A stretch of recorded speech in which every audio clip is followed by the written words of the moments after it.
श्री कृष्ण गोविंद हरे मुरारी, हे नाथ नारायण वासुदेवा। बोले श्री कृष्ण भगवान की जय। प्रिय भक्तों, श्रीमद् भगवत गीता के 9वें अध्याय के पश्चात आइए हम आपको सुनाते हैं 9वें अध्याय का महात्मा। तो आइए भक्तों आरंभ करते हैं।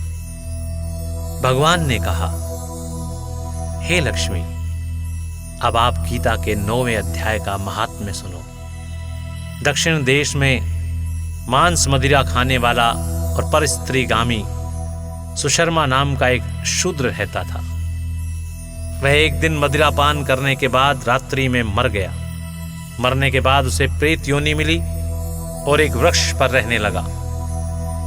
उसी नगर में एक भिक्षुक ब्राह्मण भी रहता था। उसकी स्त्री बड़ी कृपण थी, कभी किसी को कुछ न देती थी। समय पाकर ब्राह्मण ब्राह्मणी दोनों ने तन त्याग किया और उसी वृक्ष पर वे दोनों भी पिशाच पिशाचनी बनकर रहने लगे।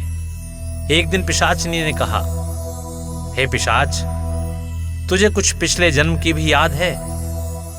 तब पिशाच ने कहा, मैं पिछले जन्म में ब्राह्मण था। पिशाचनी ने कहा, तुमने कौन सा ऐसा कर्म किया था जिससे पहले जन्म की बात याद है?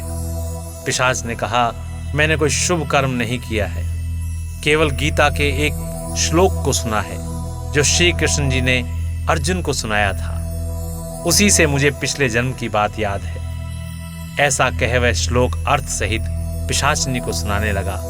श्लोक को सुनते ही एक और प्रेत उस वृक्ष से उतर पड़ा और कहा कि जो बातें तुम आपस में करते हो वो मुझसे भी कहो।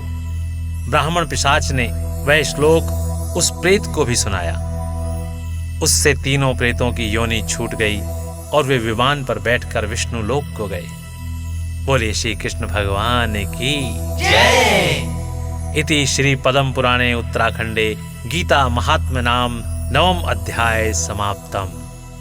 प्रिय भक्तों, इस प्रकार श्रीमद् भगवत गीता के 9वें अध्याय का ये महात्म्य यहाँ पर समाप्त होता है।